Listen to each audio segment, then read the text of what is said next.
The bone saw caught on the third vertebra, and Alara bit through the leather strap between her teeth so hard she tasted copper and old sweat. The pack healer's hands were steady, which was worse somehow, because it meant he had done this before. Not to a living person, never to a living person. But the Alpha King's fang blade lay shattered on the iron table across the room, 7 pieces of what had once been the most feared weapon in the Northern Territories, and the Warsong pack was 3 days from a siege that would end them all. She had volunteered. No one had asked her to. No one ever asked Alara anything, because she was the Bone Keeper, the woman who catalogued the dead after battles, who scraped marrow from fallen warriors and rendered it into the calcium paste that held the pack's fortress walls together. She lived in the undercroft beneath the great hall, in a room that smelled of iron filings and the particular sweetness of old bone dust, and she had not spoken to the Alpha King directly in the 4 years she had served his pack. She had seen him, of course. Everyone saw Kael Thornmane. You felt him before you saw him, the way you felt a thunderstorm rolling across the valley, that pressure change in your inner ear, that instinct to find shelter.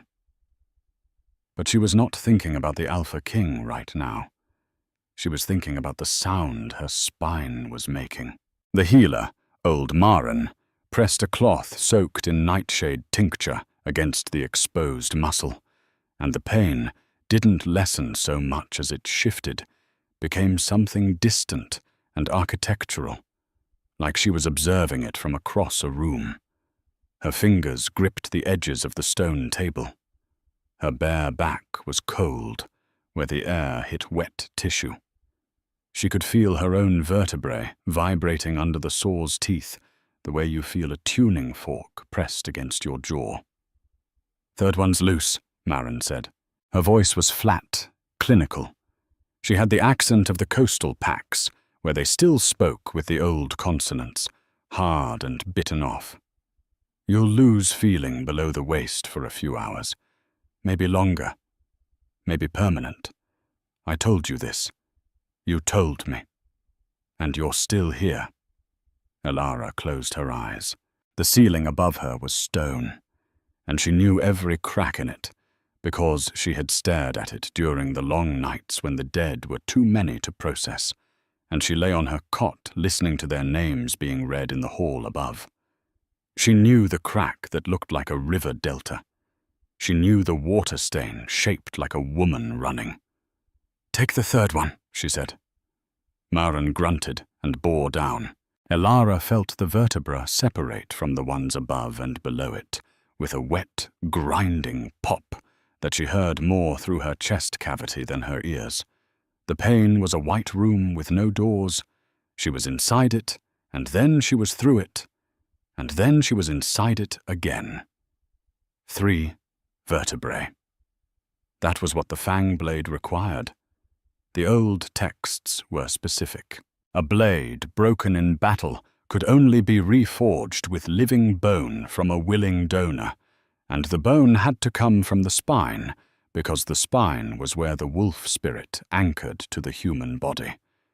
Any other bone would hold the metal, but not the magic. And the blade had to be warm when the Alpha carried it into battle, still holding the donor's heat. This was not a metaphor. This was engineering. "Done," Maren said, and Alara heard 3 small, wet sounds as the vertebrae were placed in a clay bowl. She tried to move her toes. The left foot responded. The right did not. "Can I sit up?" "I wouldn't." Alara sat up anyway, because the alternative was lying on her stomach on a stone table in a cold room, while old Maren looked at her with that expression she wore, the one that was not quite pity and not quite respect, but occupied the uncomfortable territory between the two. The room tilted. Her lower back felt hollow, literally hollow, like someone had scooped out the center of her and replaced it with cold air. She pressed her hands against the table and locked her elbows and breathed through her nose until the tilting stopped. The fang blade pieces glinted on the iron table across the room. Even shattered, they were beautiful in a way that made your teeth ache. The metal was not steel. It was something older, something the mountain packs had forged before the territorial wars, when wolves still knew how to pull ore from the earth with their claws and heat it with their own body temperature. Each Alpha King inherited the blade. Each Alpha King's wolf spirit lived partially inside it. When Kyle Thornmane's blade had shattered during the skirmish at the border 3 days ago, the entire pack had felt it, a collective flinch, like a nerve being struck in a tooth they all shared. Elara had felt it too, but she had felt something else underneath it, something she had never told anyone about, something that had lived in her bones since before she could remember. She had felt the blade call to her, not to her exactly, to something inside her that she had spent 23 years pretending did not exist. Maren was wrapping the vertebrae in spelled linen, her old fingers quick and sure. "The Forge Master will need these within the hour," she said. "Bone cools faster than you'd think." "I know. I work with bone every day." Dead bone. Living bone is different. It remembers what it was part of. Maren paused and looked at Elara with those grey eyes that had seen 3 Alpha Kings rise and 2 fall. "You know what happens to the donor, yes? After the blade is forged. The texts say the donor carries a piece of the Alpha's wolf spirit in the gap where the bone was, a permanent connection. The texts say a lot of things. What actually happens is you'll feel what he feels, not emotions, sensation. When he grips the blade, you'll feel pressure in your palm. When he fights, you'll feel the epipact in your wrists. When he's wounded..." Maren trailed off. "Well, I understand." "Do you?" Maren set the wrapped vertebrae down and braced both hands on the table. Her knuckles were swollen with age, each joint a small mountain range. "You're a bone keeper, an unclaimed wolf. Your own pack before this one threw you out when you were 15 because your wolf never surfaced. You have no standing, no family name, no allies in this pack. You've been here 4 years, and I'd wager the Alpha King doesn't know your name. And you just gave 3 pieces of your spine to reforge his weapon. Someone had to. No one had to. That's exactly my point." Elara looked at the clay bowl holding her vertebrae. They were smaller than she'd imagined, pink-white, threaded with blood vessels that still pulsed faintly. She had handled thousands of bones in her work, cataloguing the dead. She knew the weight and density of every bone in the wolf-shifter body. She knew that the 3rd lumbar vertebra of a healthy adult weighed approximately 28 grams. She knew that 3 of them, together, weighed less than a sparrow. Strange that something so small could be the difference between a kingdom standing or falling. "Help me stand," she said. Maren helped her. The floor was cold flagstone under her bare feet, and she could feel it with her left foot and could not feel it with her right. She swayed. Maren's grip on her arm was iron. "The Forge Master is waiting in the East Wing," Maren said. "I'll carry the bones. You should go back to the Undercroft and lie down." "No. Child. I want to see him forge it. I want to know that it worked." Something shifted in Maren's expression, something that might have been recognition. "You'll need a crutch and a shirt. You can't walk through the Great Hall with your back open like that." The shirt was linen, and it stuck to the wound dressing immediately, blooming red in a pattern that looked like wings. Elara took the crutch, a rough oak thing that smelled of resin, and together they made their way up from the healer's chamber through the narrow servants' corridor that ran behind the main hall. The Thornmane Pack Fortress was old stone and older wood, built into the side of a mountain, so that the lowest levels were actually inside the rock itself. The air changed as they climbed, from the mineral chill of deep stone to something warmer, smokier, tinged with pine resin, and the particular musk of 200 wolves living in close quarters. Elara had always liked that smell, even though she was not fully part of it. It smelled like belonging, even when you didn't belong. They were halfway through the servants' corridor when the sound hit her. Not a sound exactly, a vibration, a frequency that she felt in the gaps between her remaining vertebrae, in the fresh wound on her back, in the hollowed-out space where 3 small bones had been. It rattled her teeth and made her vision smear at the edges, and she grabbed the wall with her free hand and thought, very clearly, that she was about to die.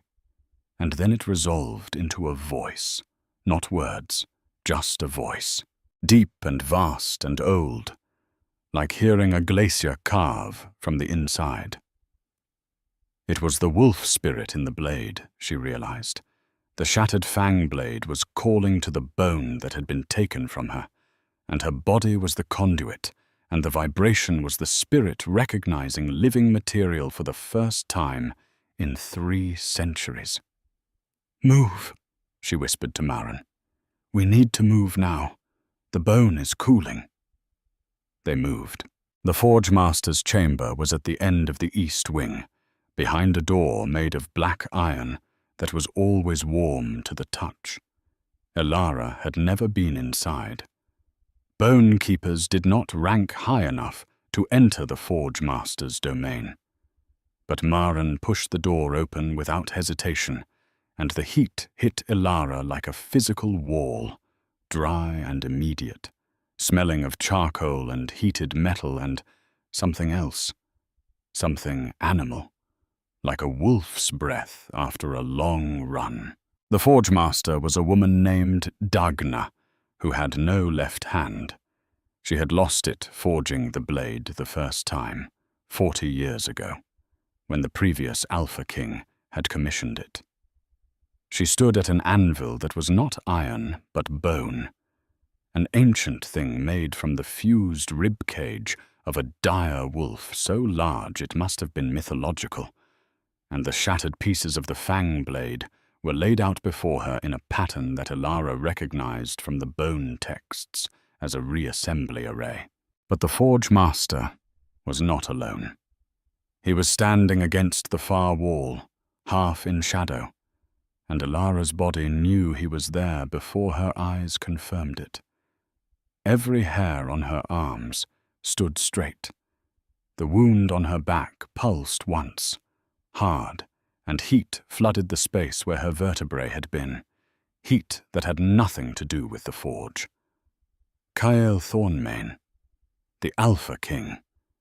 She had seen him before, always from a distance, always through the scrim of her low status and his impossible elevation. She had seen him cross the great hall with that particular walk that powerful men had, unhurried because the world would wait. She had seen him on the training grounds, shirtless and scarred, moving through combat forms with a precision that made violence look like language.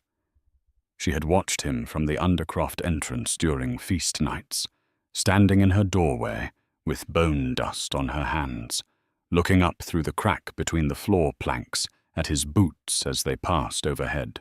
But she had never been in the same room with him, and she was not prepared. It was not his size, though he was large in the way that old-blood alpha wolves were large, tall and broad through the shoulders, with hands that could wrap around a human throat or cradle a child's skull with equal ease. It was not his face, though his face was the kind of face that made you forget what you were saying, all sharp angles and deep-set amber eyes, and a jaw that looked like it had been carved from the same stone as the fortress. A scar ran from his left temple to his jaw, white against brown skin, perfectly straight, the kind of wound made by a blade, not a claw. It was the smell, pine resin and wood smoke, and something underneath that was purely wolf, purely alpha. A musk that was not cologne or soap, but biology, pheromone, a chemical announcement that said, "I am the most dangerous thing you will ever stand near, and I could also keep you safer than anything in this world." The two messages were the same message. Elara's wolf, the wolf she had been told she did not have, the wolf she had spent 23 years believing was dead or non-existent, stirred. It was the smallest movement, a flutter behind her sternum, a warmth in her palms. If she had not been so acutely tuned to her own body, if she had not just had 3 vertebrae removed and become exquisitely aware of every signal her nervous system was sending, she might have missed it entirely. But she did not miss it. Her wolf moved, and it moved toward him. "Who is this?" His voice was exactly what his smell had promised, low and unhurried and carrying the absolute certainty that every question he asked would be answered. Maren stepped forward with the clay bowl. "The donor, my king. The bone keeper, Elara." She volunteered her spine for the reforging. Something changed in the room. Elara could not identify what. The temperature did not shift. The light did not change. But the air pressure altered, the way it altered before a storm, and she realized that the Alpha King was looking at her directly for the first time, and the weight of his attention was a physical thing, like standing under a waterfall. "Her spine," he repeated. 3 lumbar vertebrae, freely given. Freely given. He said it differently than Maren had, like the words had a different meaning in his mouth.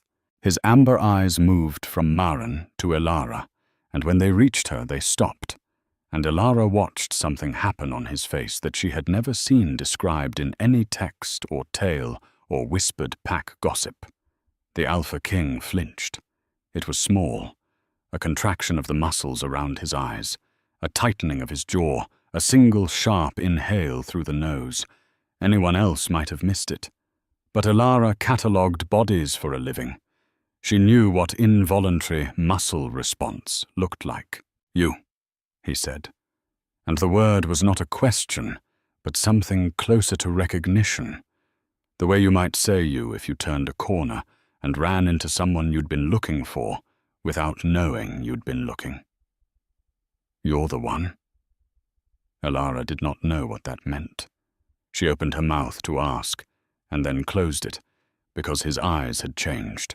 The amber was darkening, gold bleeding into something richer, almost copper, and she knew from pack lore that an alpha's eyes changed color for exactly 3 reasons: rage, the shift, and mate recognition. He was not angry. He was not shifting. "My king," Dagna said from the anvil, and her voice had the careful tone of someone addressing a predator. "The bone.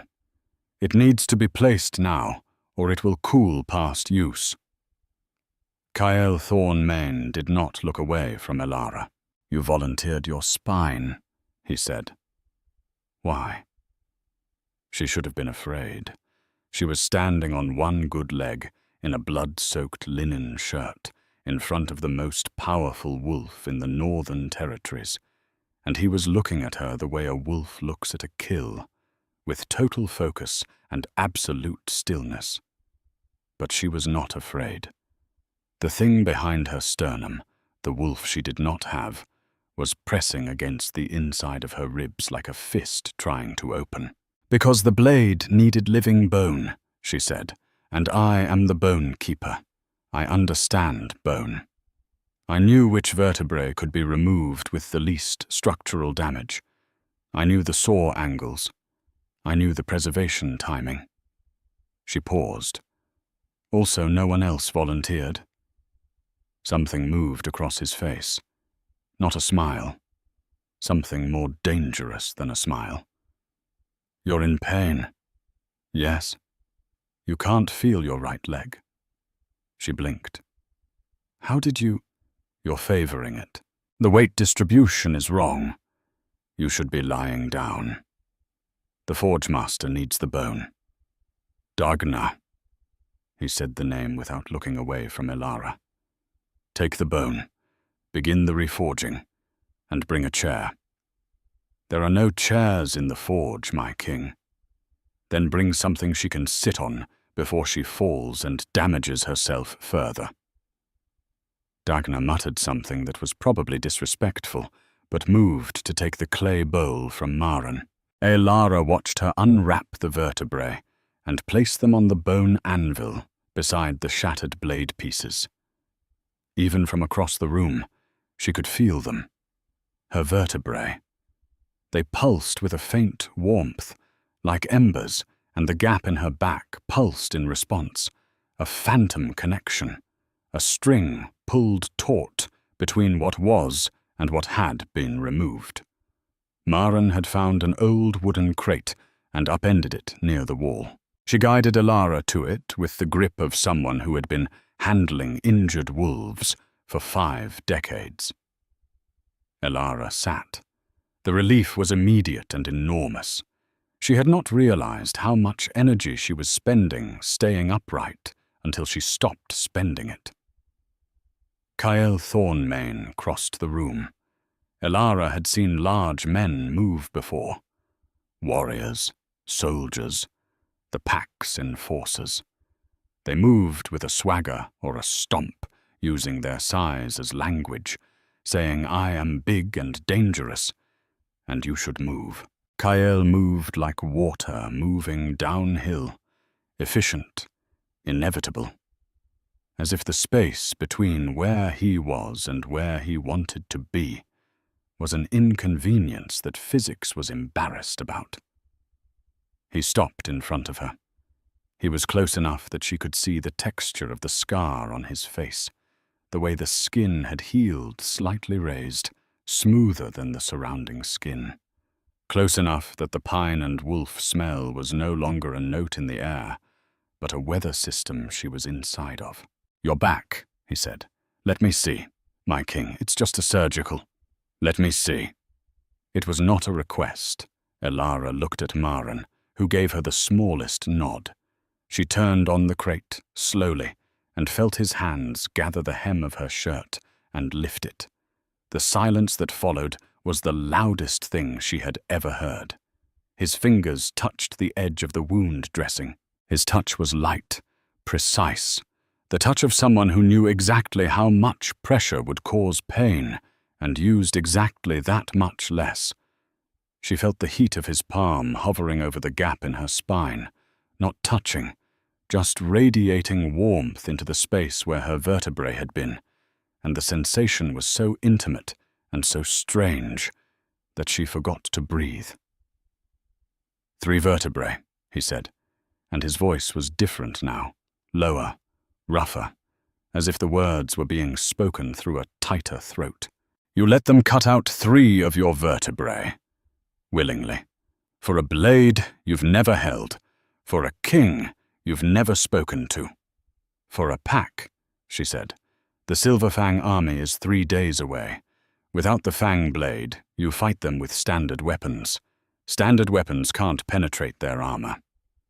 You know military strategy. I know bones. Their armor is made from dire wolf bone plate. I've examined the fragments your scouts brought back. Standard steel can't fracture the crystalline structure, but the Fang blade resonates at a frequency that matches the bone's natural harmonic. It doesn't cut through the armor. It vibrates the armor apart. Silence again. His fingers were still near her wound. She could feel each one individually, like 5 points of heat mapped onto her nervous system. "You're not just a bone keeper," he said. "I am exactly a bone keeper. That's why I know this." He lowered her shirt. She turned back around to face him, and wished she hadn't, because his face was too close, and his eyes were that dark copper color, and the thing behind her sternum was no longer stirring. It was slamming against her ribs like it was trying to escape. "What is your name?" "Elara." "No family name." "Orphan?" "Abandoned." "My birth pack, the White Claw, cast me out at 15. They said my wolf was dead, that I was defective." "Your wolf isn't dead." She went still. "What?" "I can feel it." He said it simply, the way you might say it's raining. A statement of observable fact. "It's right there, behind your sternum, pressing forward." No one had ever said that to her. No one had ever acknowledged the thing she felt, the presence she carried, the wolf she had been told was a phantom, a wish, a malfunction of her nervous system. Healers had examined her. Pack elders had tested her. Everyone agreed. Elara had no wolf. The space where a wolf should be was empty. Except it wasn't. It had never been. And the Alpha King had known it within minutes of standing near her. "Your wolf is sleeping," he said. "Not dead. Sleeping.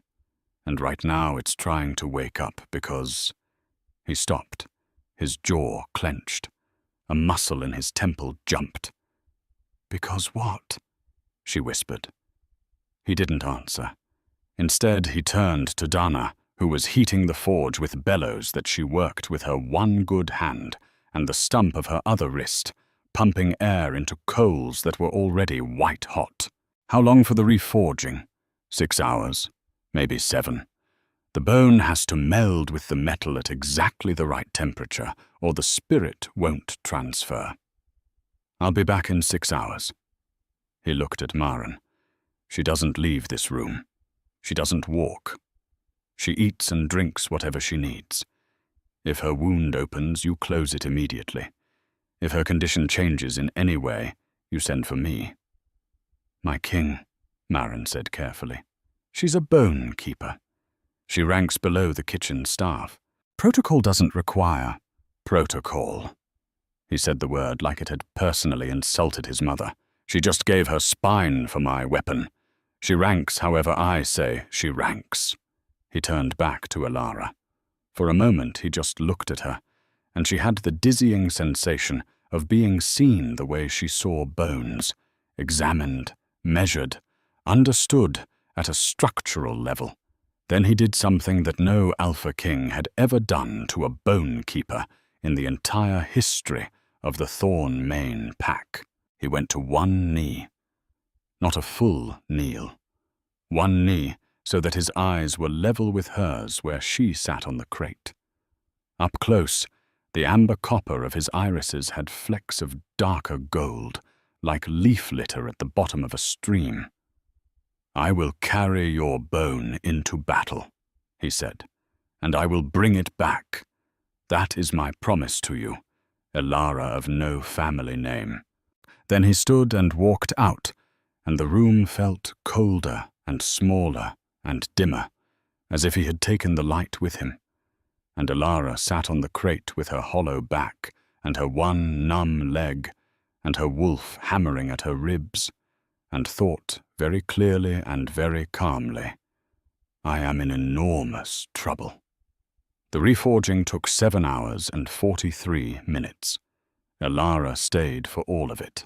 Maren brought her bone broth and black bread from the kitchens, and she ate with the mechanical diligence of someone fueling a body. She needed to continue functioning. The forge heat dried the blood on her shirt to a stiff brown crust. She watched Dagna work. The forge master was extraordinary. With one hand and one stump, she manipulated tongs and hammer and bellows with a choreography that was almost musical. She placed Elara's 3 vertebrae in the center of the blade's reassembly array and heated them until they glowed the same pale blue as the metal. Then she began to fold. Folding was the wrong word. What Dagna did was closer to weaving. She took each piece of the shattered blade and pressed it against the heated bone, and the metal flowed around the calcium like water around a stone, incorporating it, bonding with it at a molecular level. The sound was not the clang of hammer on anvil. It was a hum, a resonance, the same frequency Alara had felt in the servants' corridor, but controlled now, directed, shaped by Dagna's skill into something purposeful. And Alara felt every fold, not pain, not exactly, a pressure, a rearrangement, as if the gap in her spine was being mirrored by the blade's reconstruction, as if the bone was remembering its shape even as it became something new. She pressed her hands against the wooden crate and breathed through each wave and said nothing, because she understood, with the clarity of someone who had worked with dead bone for years, that what was happening was rare and important, and she was the only person in this room who could feel it happening from the inside. At the 4th hour, the blade began to take shape. It was longer than she'd expected.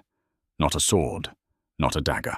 Something between, curved slightly, with a single edge that caught the forge light and broke it into spectrums. The bone was visible in the metal, 3 pale lines running through the blade like veins in marble, and they pulsed, faintly, with a rhythm that Alara recognized as her own heartbeat. "It's alive," she said, and Maren looked at her sharply. "The blade?" "No. The bone. In the blade. It's still alive. I can feel it beating." Maren crossed the room and pressed her fingers to Alara's wrist. She held them there for a long time. Then she looked at the blade, then back at Alara. "Your heartbeat and the blade's pulse are synchronized," she said. "That shouldn't happen. The texts say the donor feels sensation from the blade, pressure, impact, not a shared heartbeat, not a living connection." "What does it mean?" Maren didn't answer. She looked old suddenly, older than her years, like a woman watching a river change course and realizing the map she'd carried her whole life was no longer accurate. "It means," she said finally, "that either the old texts were wrong, or you are not what you appear to be. And in my experience, the old texts are rarely wrong." The blade was finished just before dawn. Dagna quenched it in a trough of water mixed with blood, wolf blood, taken from the Alpha King himself before the forging began. The steam that rose smelled like rain on hot stone and something sweeter, something that made Alara's wolf stir and press forward so hard she actually gasped. Dagna lifted the blade from the trough with her tongs. Water and blood ran down its length. The bone lines in the metal glowed faintly, 3 pale threads of light, and they were warm. Alara could feel their warmth from across the room, feel it in the gap in her back, a mirror warmth, a phantom sensation that told her the bone was still part of her, even though it was no longer in her body. "It's done," Dagna said. She sounded exhausted and something else, awed maybe, or frightened. "But this blade is different from the last one I forged."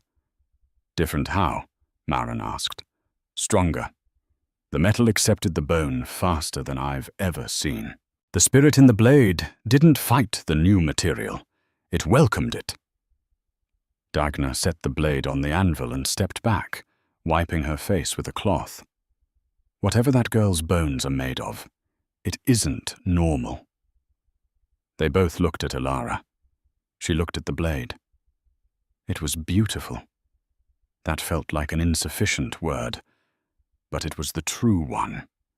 The curve of it was organic, almost sensual, following a line that suggested both a claw and a crescent moon. The bone lines pulsed with her heartbeat. The edge was so fine it seemed to blur into the air around it, and she felt, looking at it, a profound sense of completion, as if she had been carrying extra weight her entire life, and some of it had just been set down. Not all of it, but enough to breathe more easily. The door opened. Kyle Thornmain had not slept.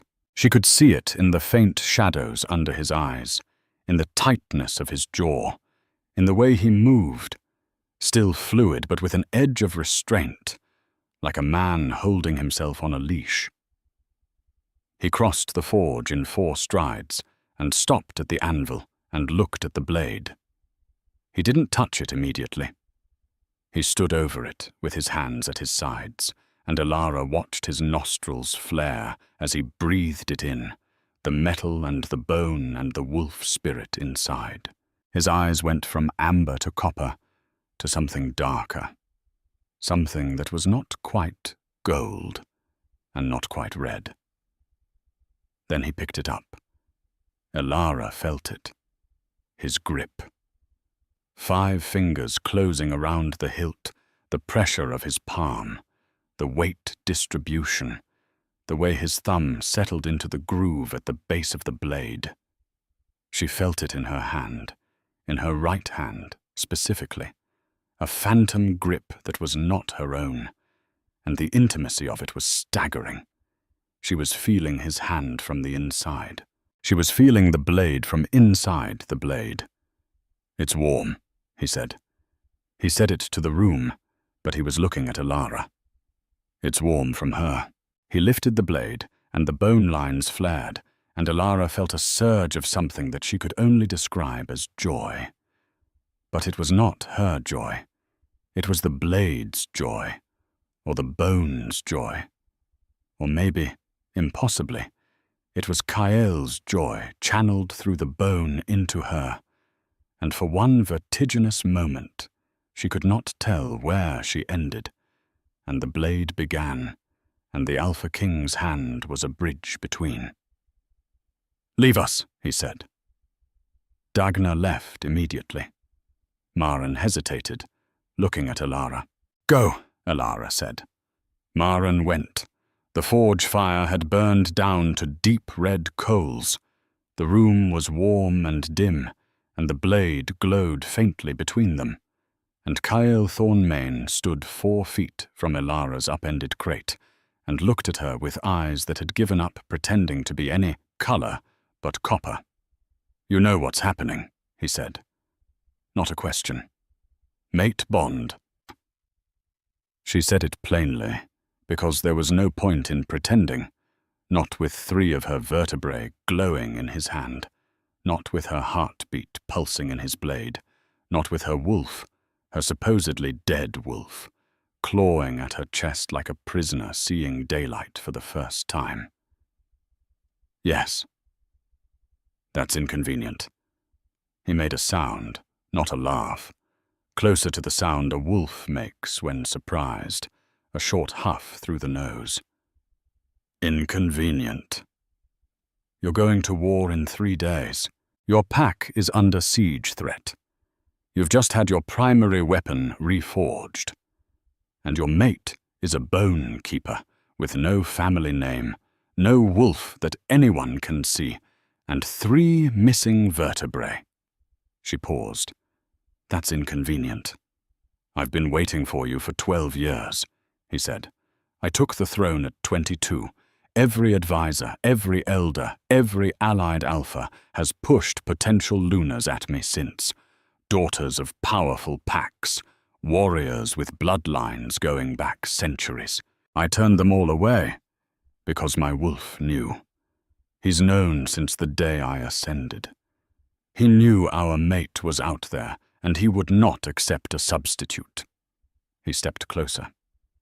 "And she was here, in my undercroft, cataloguing my dead. 4 years.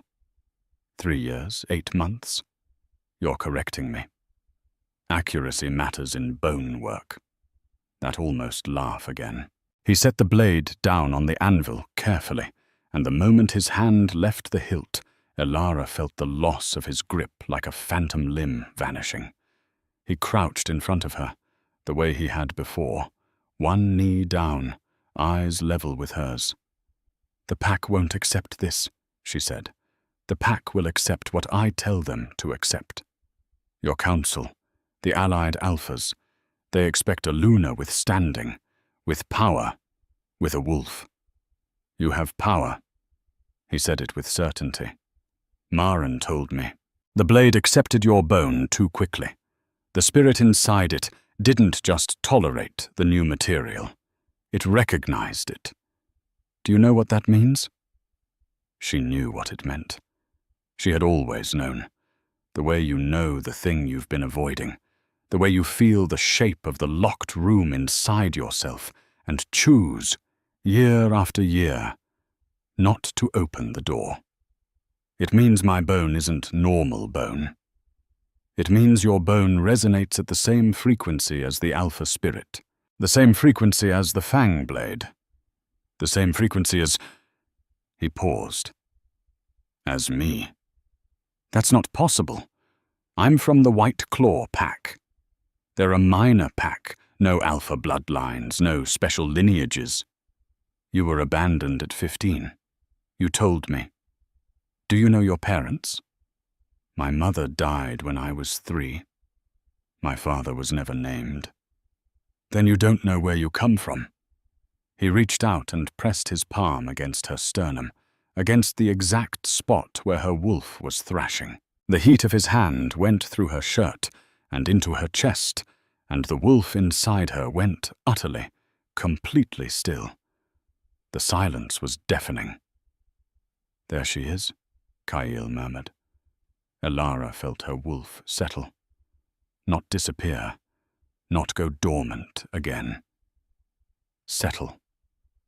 Like an animal that had been panicking in a cage and had suddenly been shown the open door and didn't need to panic anymore because the door was open and it could leave whenever it chose. "She's been suppressed," Kyle said. "Not dormant, suppressed.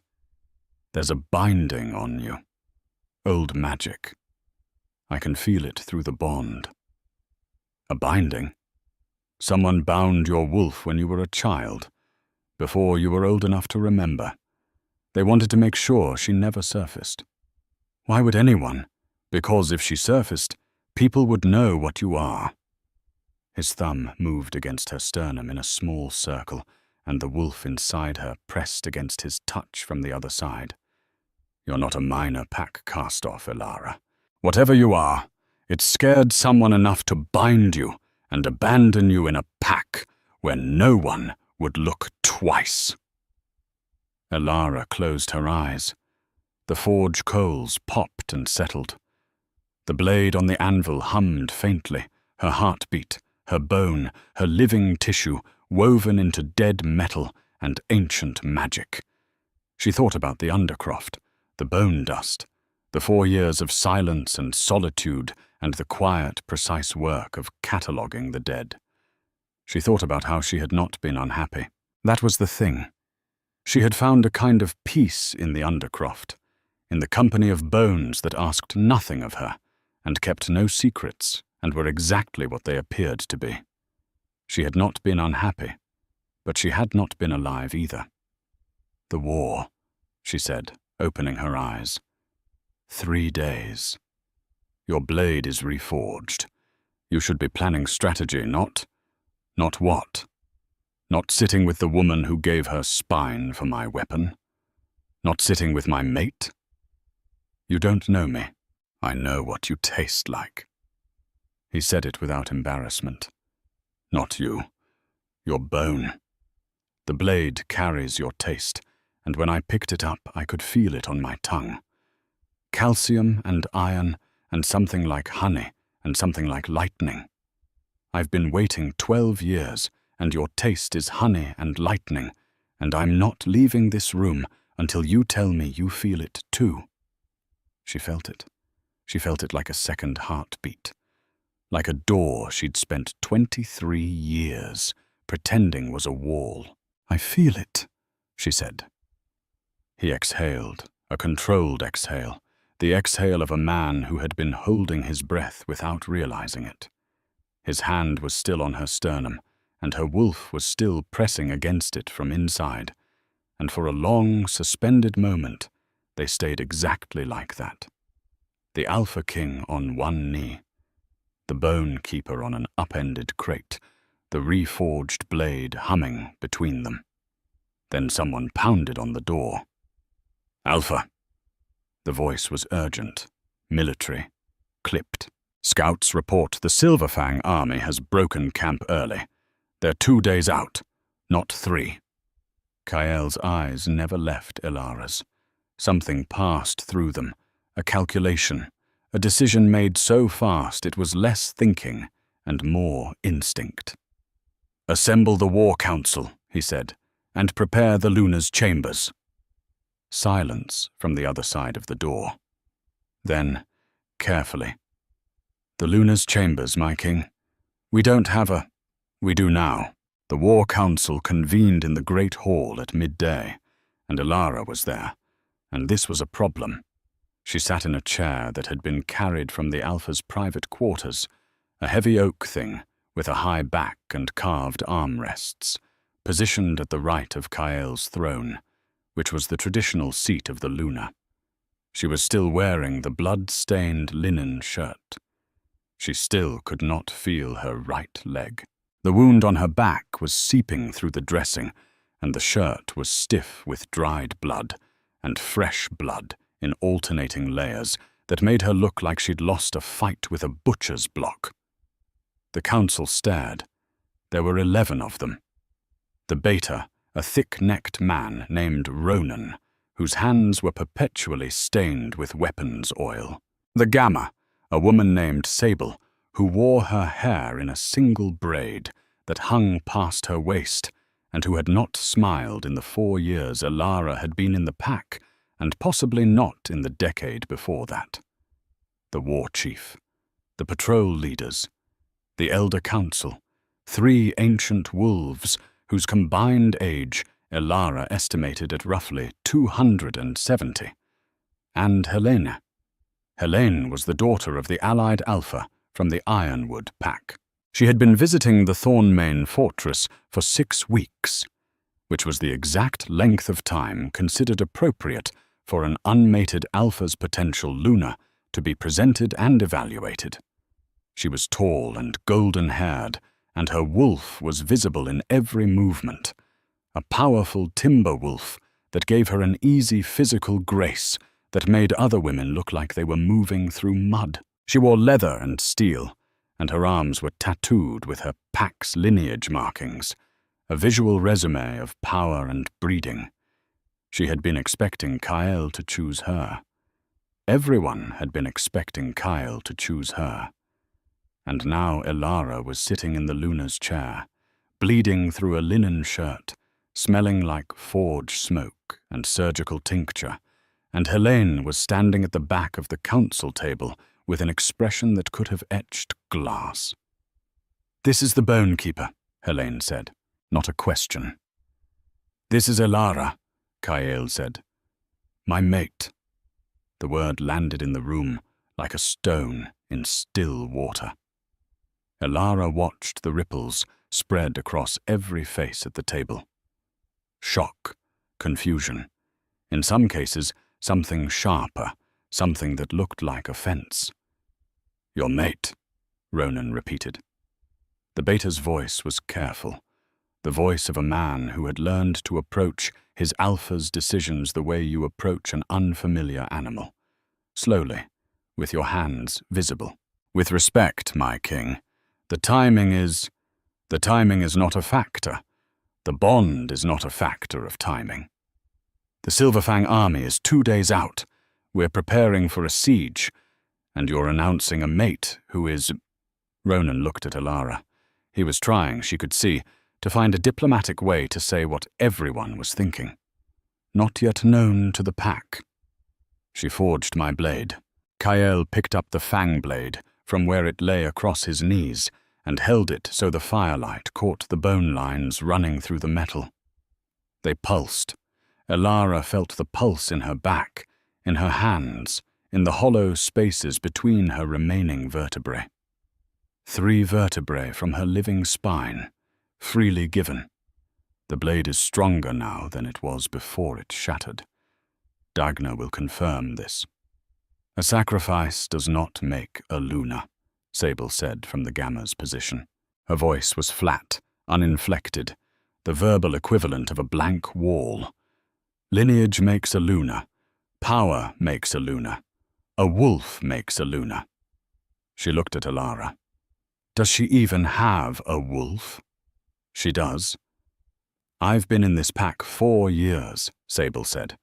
I've never sensed a wolf from the Bone Keeper. Not once. Her wolf was bound. Kael said it simply, the way he said everything, as if the complexity of the situation was someone else's problem. Old magic. Preconscious binding. Someone suppressed her wolf before she was old enough to shift. Silence. The kind of silence that follows unexpected information, where everyone is processing at different speeds and no one wants to be the first to speak. Helene spoke first. A bound wolf. Convenient. An unverifiable claim from an unproven woman who just happened to volunteer her spine at the exact moment you needed bone. She stepped forward from the back of the table, and her presence filled the space the way a large wolf's presence fills a room, heavy and golden and certain. You're being manipulated, Alpha. A clever Omega found a way to get close to you, and now she's claiming a bond that can't be confirmed until a wolf that supposedly exists supposedly wakes up. Elara expected Kael to respond. He didn't. He looked at her instead. Not for permission. Something else. A question without words. She understood. I'm not clever, Elara said. She said it to Helene directly, and her voice was steady, which surprised her, because nothing else about her was steady. Not her leg, not her back, not the wolf thrashing behind her sternum. I catalogue bones. I've spent 4 years in a basement sorting dead people's remains. I didn't volunteer my spine to get close to the Alpha King. I volunteered because I understood the material requirements of the reforging, and I was the only person with both the knowledge and the willingness. The willingness? Helene smiled, and it was a beautiful smile, the kind that belonged on a magazine cover and concealed something precise and sharp underneath, like a silk glove over a razor. Every Omega in every pack in every territory has the willingness to get close to an unmated Alpha King. You just found a more creative method. If I wanted to get close to him, I had 4 years to try. I never once attempted to enter the Great Hall during feast nights. I never attended pack gatherings. I never even ate in the communal dining hall. I took my meals in the Undercroft. Alone. Perhaps you were patient. Perhaps I was invisible, Elara said, and that suited everyone, including me, until the blade broke and the pack needed something from its bones. Something flickered across Helene's face. Quick, involuntary, gone. If Elara had blinked, she would have missed it. But Elara was a bone keeper, and bone keepers observed. It was not anger, it was recognition. The specific recognition of one invisible woman seeing another. Because Helene, for all her golden hair and powerful wolf and impressive lineage, had been standing in this fortress for 6 weeks, watching an Alpha King politely ignore every signal she sent, and that particular invisibility, the invisibility of being seen but not wanted, was something Elara understood intimately. The moment passed. Helene's expression hardened again, but the crack had been there, and Elara had seen it, and she filed it away in the same part of her mind where she catalogued bone fractures, noting the point of weakness, not to exploit it, but to understand the architecture of the break. "Enough," Kyle said. He didn't raise his voice. He didn't need to. The word settled over the room like a weight. "The mate bond is real. Any wolf in this room with alpha-level senses can verify it. Step forward and center if you doubt me." No one moved. "The War Council will now address the Silverfang advance. Elara stays." He looked at the 11 faces around the table. "Anyone who has a problem with that can bring it to me after we've survived the siege. If we survive the siege." They discussed strategy for 3 hours. Elara listened and said nothing for most of it, absorbing the military details the way she absorbed bone data, structurally, systematically, filing each piece of information into its proper category. The Silverfang army numbered approximately 3,000. The Thornmane Pack's fighting force was 1,200.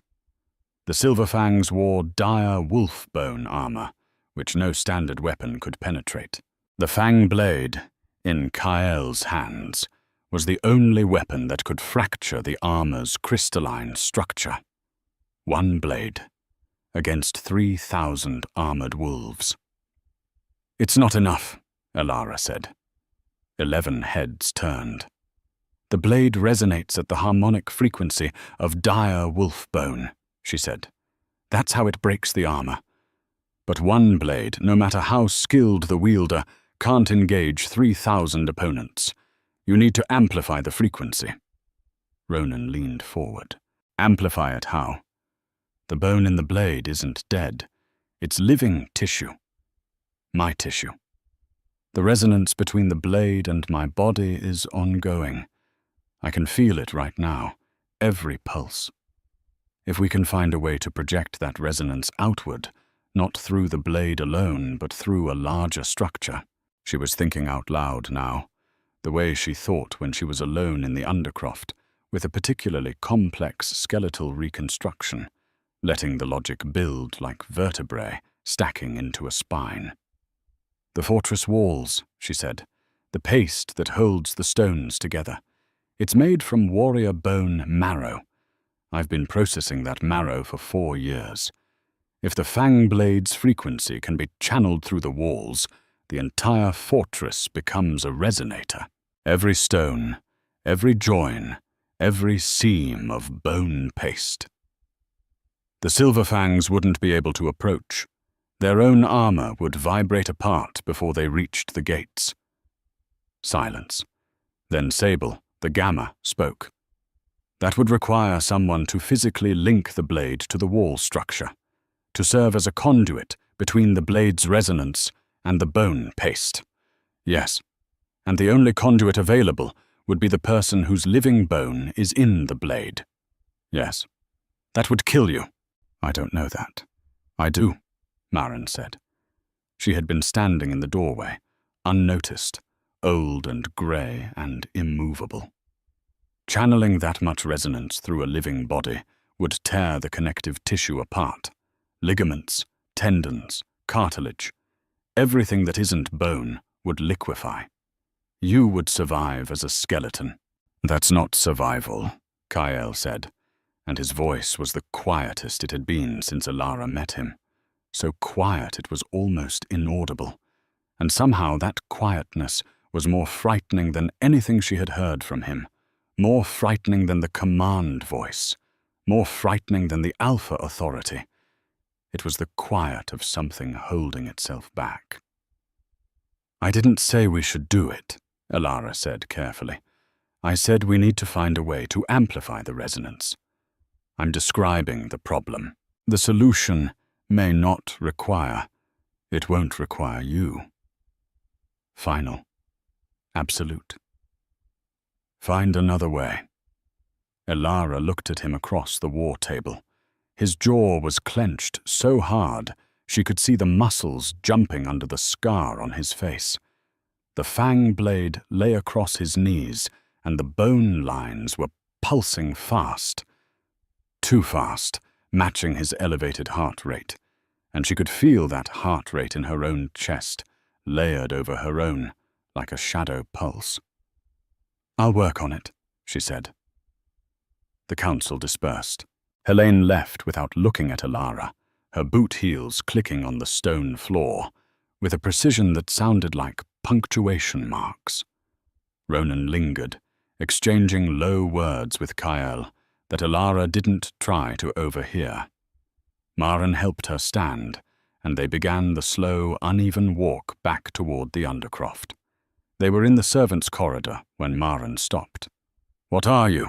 the old healer said. "I told you, I'm a bone keeper. I've been a healer for 52 years. I've seen every kind of wolf. Strong ones, weak ones, bound ones, broken ones. I've never seen a wolf like yours. Even suppressed, even bound, the amount of energy your wolf is generating is—" She shook her head. "It's like feeling a fire through a stone wall. You can't see it, but you know the entire building is about to come down. I don't know what I am. No. But someone does. Someone bound you for a reason." Maren's grip on her arm tightened, and when the silver fangs arrive, when the fighting starts, when the stress and the adrenaline peak, binding magic doesn't hold forever. Especially not against a bond as strong as the one between you and the Alpha King. What happens when the binding breaks? Maren looked at her with those old grey eyes. "That," she said, "is exactly what someone was afraid of." The Undercroft was as Alara had left it, bone dust on every surface, her catalogue ledgers stacked on the workbench, dozens of leather-bound volumes filled with her small, precise handwriting, documenting every skeleton, every fragment, every piece of the Thornmane Pack's dead that had passed through her hands. The room smelled of calcium and iron and the faint, sweet undertone of marrow that she had long since stopped noticing. She did not go to bed. Instead, she sat at her workbench and opened the oldest ledger and began to read. She was looking for something. She didn't know what. But her wolf was awake behind her sternum, pressing outward with a steady, patient pressure, and the blade was humming in her back like a second spine made of sound. And she had the feeling, bone-deep and unignorable, that the answer to everything, the binding, the bone, the war, was somewhere in the catalogue of the dead. She read for hours. Her eyes burned. Her back ached with a specific, surgical precision, 3 points of absence that throbbed in time with the blade upstairs. She moved through volumes covering the last 4 years of dead, then into older volumes left by the previous bone keeper, a man named Aldrich, who had died before Alara arrived. His handwriting was worse than hers, cramped and angular, and his entries were less detailed, but they were thorough. She found it in the 47th volume, a catalogue entry from 23 years ago. Infant female, approximately 6 months of age, brought to the Thornmane territory border by an unidentified male wolf, deceased upon arrival. Cause of death, multiple blade wounds consistent with execution. The infant was unharmed but showed signs of magical binding on the thoracic and lumbar spine. Binding origin, unknown. The infant was transferred to the White Claw Pack for fostering per interpack orphan protocol. No name was listed for the infant, but the entry included a bone density measurement, standard procedure for incoming orphans, and the number was wrong. Not wrong. Impossible. The bone density of a 6-month-old wolf-shifter infant should be approximately 0.3 grams per cubic centimeter. The number in the ledger was 1.8, 6 times the normal density, the kind of density found in only one type of wolf, dire wolf. Alara closed the ledger. She sat in the bone dust, and the silence and the dark, and felt the world rearrange itself around her. The binding on her wolf, the impossible bone density, the way the fang blade had accepted her vertebrae, not with tolerance, but with recognition, the way the alpha spirit inside the blade had welcomed her bone as if it had been waiting for it. Her bones were dire wolf bone. Dire wolves were extinct, had been for 3 centuries. The last known dire wolf pack had been destroyed in the purging wars, hunted to extinction because their power was too great, their wolves too massive, their bones too strong. The dire wolf bone armor worn by the Silver Fang army was ancient, scavenged from battlefield remains, hoarded and shaped over generations. No living dire wolf existed, except apparently one did. Her, the unnamed male wolf who had carried her to the Thornmain border 23 years ago, who had died of execution wounds. Her father, a dire wolf, the last of them, running with a 6-month-old baby and a belly full of blade wounds, trying to get her somewhere safe before the executioners caught up. And he had made it to the border, and he had died. And someone, the previous bone keeper probably, had measured the baby's impossible bones and written the number down and not understood what it meant, and sent her to the White Claw pack, where she grew up small and scarred and wolfless and invisible, because the binding on her wolf wasn't just suppression. It was camouflage. If her wolf surfaced, if she shifted, she wouldn't become a timber wolf or a grey wolf or any of the standard breeds. She would become a dire wolf. And people would know, and the same people who had executed her father would come for her. Someone had protected her by making her invisible, and it had worked for 23 years, until she gave her bones to the fang blade, and the Alpha King picked it up and tasted dire wolf on his tongue, and his own wolf spirit had recognized hers across the room. The door to the undercroft opened. Kyle. He had to duck to fit through the doorframe. In the undercroft's low ceiling, he looked even larger than he had in the forge, all shadow and mass and those copper eyes that reflected the light from Ilara's single candle. "You found something," he said. She didn't ask how he knew. The bond, the blade, the living bone linking them. He could probably feel her heartbeat accelerating the way she could feel his. "I found out what I am," she told him. She showed him the ledger entry. She explained the bone density measurements, the binding, the dire wolf extinction, the execution wounds on the unnamed male who had carried an infant to the border and died. She laid it out the way she laid out bones on her workbench, systematically, each piece in its place, building a skeleton of truth from the fragments of the past. He listened without interrupting. When she finished, he was quiet for a long time. The candle guttered in a draught from somewhere, and his shadow moved on the wall behind him, like something alive. "The Silver Fangs," he said finally. "Their bone armor. If you're a dire wolf, then the resonance amplification doesn't need the fortress walls. It doesn't need a structure. It needs me. You said that would kill you." Maren said it would kill a normal wolf. A normal wolf's connective tissue would tear apart, but dire wolf connective tissue is reinforced with the same high-density bone material.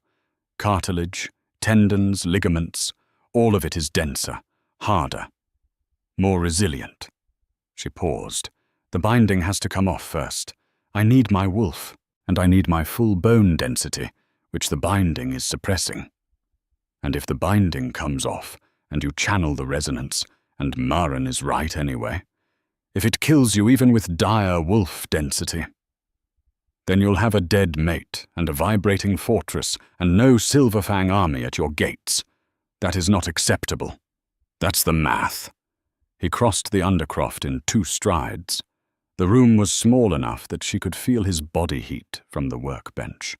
He took the ledger from her hands and set it down, and then his hands were on her face, both of them, cupping her jaw, tilting her head up so she had no choice but to look at him directly. And his eyes were not copper anymore.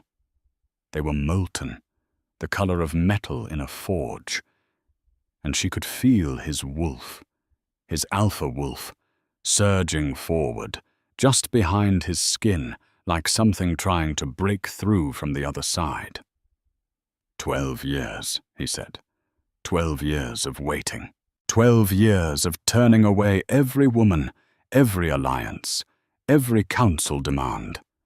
12 years of my wolf howling inside me every night for someone it couldn't find.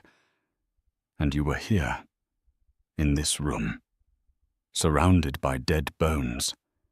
And now you want to tell me the math says you might die. Kyle. It was the first time she'd used his name. She felt it in her mouth like a key turning in a lock. He felt it too.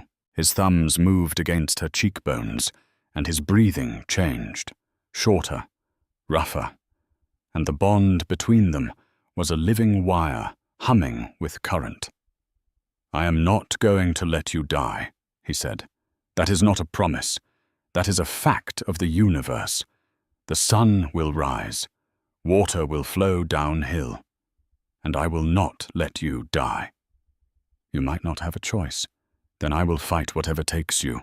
I will fight death itself. I will tear open the gates of whatever hell claims you, and I will bring you back, and I will do it with the blade you forged with your own spine, and the universe will accommodate me, or I will break the universe. He kissed her. It was not gentle. It was not careful. It was the kiss of a man who had been hungry for 12 years and had just been told the meal might be taken away. His mouth was hot and tasted like pin and wolf musk, and something deeper, something that registered not as taste, but as belonging, as the specific chemical signal that said, this is yours, and you are this, and nothing else will ever feel like this again. His hands moved from her face to her hair, pulling it loose from the tie she kept it in, and her wolf surged forward so hard that the binding cracked.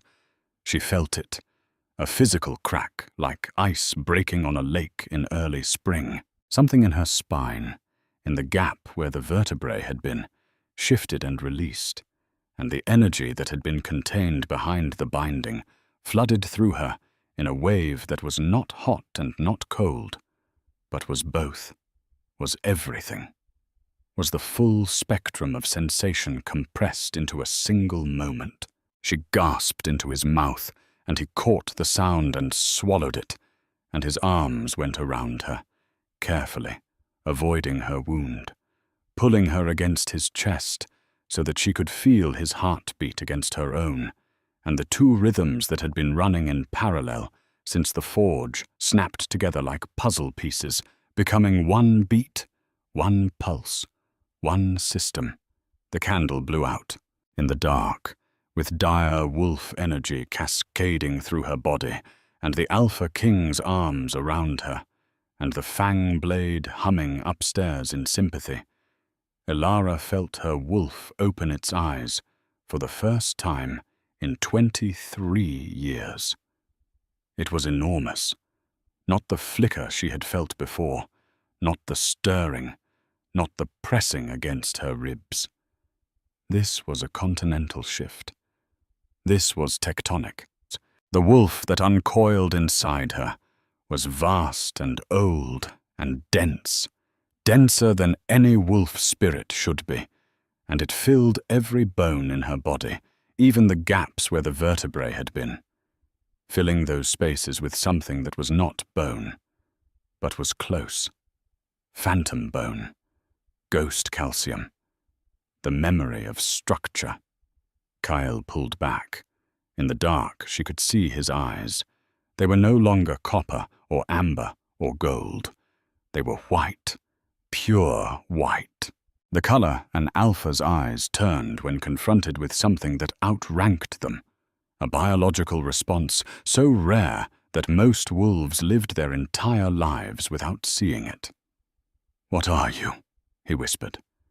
"Dire wolf," she said, and then, because the energy was still cascading, and the binding was still cracking, and the truth was still coming in fragments, I think I'm the last one." "Your eyes," he said. "What about them?" "They're silver." She didn't have a mirror, but she could feel it. The shift. Not a full shift. Not yet, but a partial one. Her eyes changing, her bones densifying, her teeth sharpening in her mouth. Dire wolf traits emerging through 23 years of suppression, like shoots pushing through frozen ground. The door to the undercroft slammed open. Maren. Behind her, Ronan. Behind them both, the sound of boots on stone, many boots, running. "The silver fangs," Ronan said. He was out of breath, which Alara had never seen. The beta was a man who maintained his composure the way he maintained his weapons, obsessively. "They didn't wait 2 days. They're here. They marched through the night. Advance forces hit the eastern wall 20 minutes ago." Kyle released Alara. The transition from lover to general was instantaneous, a gear change so smooth it was almost mechanical. "Casualties?" 17, all ours. Their bone armor held against everything we threw at it. "The fang blade?" "In your quarters. I'll have it brought." "No." Kyle looked at Alara. "You said you could amplify the resonance, through your body, using the connection between the blade and your bones. I said it might work. I also said it might kill me. And then I said some things about fighting death and breaking the universe." He held out his hand. "Do you trust me?" She looked at his hand, large, scarred across the knuckles, calloused from years of blade work. The hand that had held the fang blade and felt her in the metal, the hand that had touched her sternum and woken her wolf. She took it. They moved through the fortress at speed. Kael's hand never left hers. Ronan flanked them, relaying information as they climbed from the undercroft through the servants' corridors into the main hall and then up, toward the battlements. Alara's right leg still had no feeling, and she stumbled twice, and both times Kael caught her without breaking stride, adjusting his pace to hers as if her body was an extension of his own. The great hall was chaos. Warriors arming, messengers running, the smells of sweat and steel and the sharp ozone tang of wolf shift. They passed through it in seconds and hit the stairs to the upper wall. Outside, the night air was cold and smelled of pen and blood and something else, something mineral, the particular smell of dire wolf bone heated by friction against stone. The Silverfang army was visible in the valley below the fortress, a dark mass of shapes moving in coordinated patterns, and even from the battlements, Alara could see the bone armor, plates of grey-white covering their shoulders, chests, and skulls, and she could feel it, feel the bone, feel its crystalline structure, singing at a frequency she recognized because it was her frequency, the frequency of her bones, the frequency of her heritage. Kael's quarters were at the top of the north tower. He led her inside and took the fang blade from its mount on the wall. The moment his hand closed on the hilt, Alara felt the grip, felt the blade's warmth, felt the bone inside the metal pulse to match her own blood. "How does this work?" he asked. "The amplification. Tell me exactly. I need to touch the blade while you hold it. Skin contact.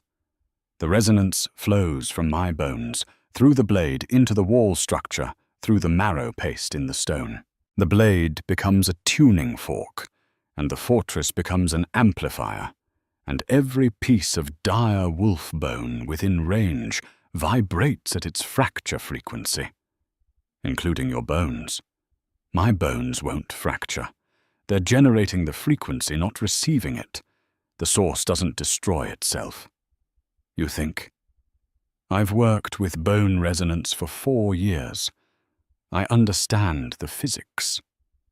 This isn't physics.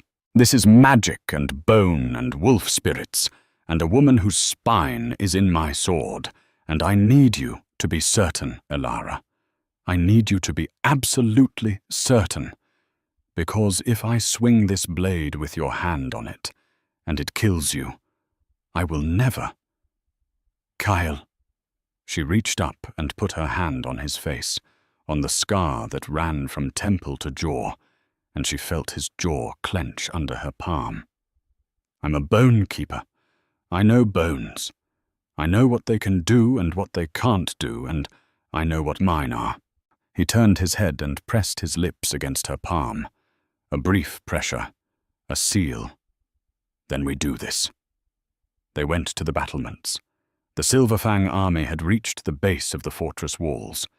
In the torchlight, Elara could see individual wolves now, massive shapes in bone armor, siege ladders going up against the stone, the sounds of immect and shouting, and the wet crunch of bodies meeting resistance. The Thornmane defenders were fighting hard, but falling back. Standard weapons bounced off the bone plates, arrows shattered, swords turned aside. Kael raised the fang blade. Elara wrapped both hands around the blade itself, not the hilt, the blade, and the edge should have cut her palms to ribbons. But it didn't. It recognized her bone and her blood and her skin sealed against the metal like two surfaces made to meet, and the bone lines in the blade flared white. She felt the connection establish. Her bones, the blade, the blade's bone, the wall's bone paste. A circuit, a loop, a resonant system, with her at the center and the fortress as the amplifier and the frequency building, building, in a rising hum that she felt in every cell of her body. Now, she said. Kael slammed the blade into the battlement wall. The sound that the fortress made was not a sound. It was a pressure wave, a vibration that passed through stone and bone and air simultaneously, expanding outward from the point of impact in concentric circles that Elara felt ripple through her body, like the blade was being drawn along the length of her spine. The bone paste in the walls resonated. The walls resonated. The entire fortress resonated. A single massive tuning fork broadcasting the fracture frequency of dire wolf bone into the night air. Below, the Silver Fang army stopped. Elara could see it happen. The bone armor began to vibrate. Plates that had been solid, impenetrable, suddenly began to shudder against the bodies of the wolves wearing them. She could hear it, a high, thin sound like crystal singing. And then the first plate cracked, a shoulder piece on a wolf near the eastern ladder. And it didn't just crack, it exploded outward in a spray of white fragments. Then the next, and the next, and the next. Across the valley floor, 3,000 sets of dire wolf bone armor vibrated at their fracture frequency and came apart. Plates shattered. Chest pieces split down the center. Skull caps fragmented. In seconds, the impenetrable army was stripped naked, their ancient armor reduced to dust and fragments, and the Thornmane warriors on the walls let out a sound that was half cheer and half howl. Elara felt none of it. She was somewhere else, inside the frequency, inside the resonance. She was in the blade, and in the walls, and in every grain of bone paste, and in the air itself. And she was so spread out, so diffused, that she couldn't find her own edges anymore. Her body was still on the battlements, hands on the blade. But her consciousness was everywhere the frequency was, which was everywhere. And she was dissolving. Kael's hand closed over hers on the blade. "Come back," he said, and she felt his grip the way she'd felt it in the forge. 5 fingers, palm pressure, the weight and warmth of a specific hand. And it was an anchor, a point of reference in the infinite diffusion of the frequency, and she followed his grip back into her own body, like following a rope out of deep water. She gasped. The world snapped back. Stone under her feet, cold air on her face, the smell of shattered bone and victory, and Kael's hand on hers, warm, real, here. "I'm back," she said. "Don't ever do that again." It worked. "I don't care. Don't ever do that again."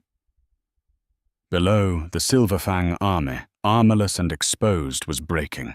Without their bone plates, they were fast and strong, but no longer invincible.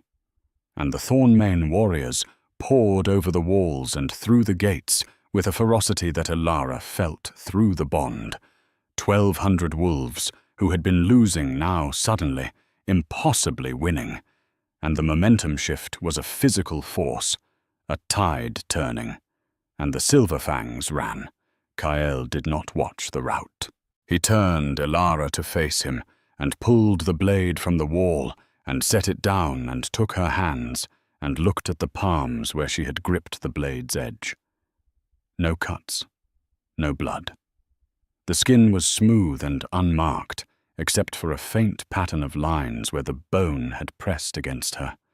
3 pale lines that matched the bone veins in the blade, and they glowed faintly, dimming even as he looked at them, like embers cooling. "Your hands," he said. "The blade knows me. The bone inside it is my bone. It won't cut me." He pressed his forehead against hers. His breath was warm and fast, and smelled like wolf and pine, and the particular scent of a man who had just won a war and did not care about winning the war, because the only thing he cared about was standing in front of him with glowing palms and a half-broken binding and silver eyes. "Mate," he said. "Mate," she said. The Silver Fang army retreated before dawn. The Thornmane pack's casualties were 23 dead and 60 wounded, numbers that should have been 10 times higher. The bone armor fragments littered the valley floor like a dusting of grey snow, and by sunrise the pack's children were collecting them in buckets, not understanding what they were, treating them like seashells after a storm. Kael convened the pack at midday, the entire pack, all 200 members, plus the wounded, plus the allies who had sheltered inside the fortress during the siege. They gathered in the great hall, and the hall smelled of blood and smoke and victory and the strange, sweet scent of shattered, dire wolf bone drifting in through the windows. Elara stood beside him. She had bathed for the first time in 2 days and wore clean clothes that someone had left outside the undercroft door, a simple dress of dark blue wool that was too long for her and had been hastily hemmed. Her back was freshly dressed. Her right leg had regained partial sensation, enough to walk without a crutch, though she still listed slightly to the right. Her eyes were still silver. The binding was not fully broken, but it was cracked past repair. Maren said it would dissolve on its own within days, and when it did, Elara's full shift would become possible, and she would be what she had always been, underneath the suppression. A dire wolf, the last of her kind. "You all felt the resonance last night," Kael said to the assembled pack. His voice filled the hall the way his presence filled a room, completely, leaving no space for alternative opinions. The fortress walls sang, the enemy's armor shattered, We survived a siege that should have ended us." He paused. He looked at Alara. "This is Alara. She was your bone keeper. She gave 3 vertebrae from her living spine to reforge the fang blade. She channeled the blade's resonance through the fortress walls to destroy the silver fang armor. She did this with a bound wolf, a damaged spine, and no feeling in her right leg." Silence. "She is also my fated mate, and she is a doer wolf." The silence changed. It went from attentive to something else, something electric, something that rippled through the assembled wolves like a current. Alara could feel it. 200 wolves processing information simultaneously, their collective energy shifting and reorganizing around a new fact. "Dire wolves are extinct," someone said from the crowd. One of the elders, a thin man with white hair and clouded eyes. "Apparently not," Kael said. "The purging wars left one survivor, an infant, bound and hidden and sent to a minor pack where no one would look for her." Kael lifted the fang blade. The bone lines caught the light. "The proof is in my hand.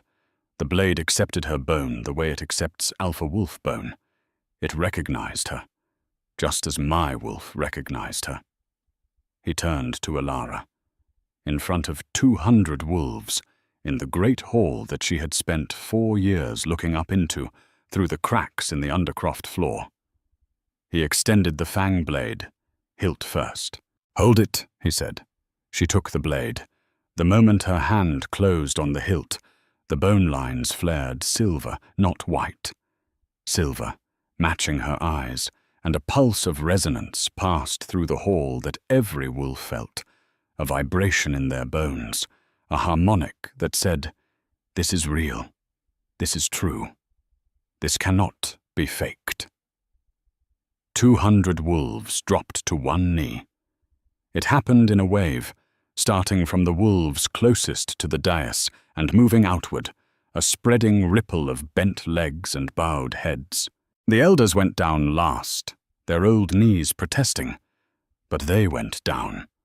Ronan went down, his weapons oil hands pressed against his thighs. Sable went down, her single braid swinging forward as she bowed her head, and Alara saw, just for a moment, something on the Gamma's face that might have been awe. Helene did not go down. She stood at the back of the hall, tall and golden, and she looked at Alara with those green eyes that were beautiful and hard, and carrying something complex, something that was not just anger and not just jealousy, but was the particular pain of a woman who had done everything right, had been everything she was supposed to be, and had still not been enough. And Alara looked back at her, and did not feel triumph, did not feel vindication, felt instead a strange, uncomfortable compassion, because she knew what it was like to not be enough, had lived inside that feeling for 23 years, and no amount of silver eyes or dire wolf blood or alpha king mates made that feeling less real when you were the one feeling it. Helene held Alara's gaze for 3 long seconds. Then she turned and walked out of the great hall, her boot heels clicking on the stone.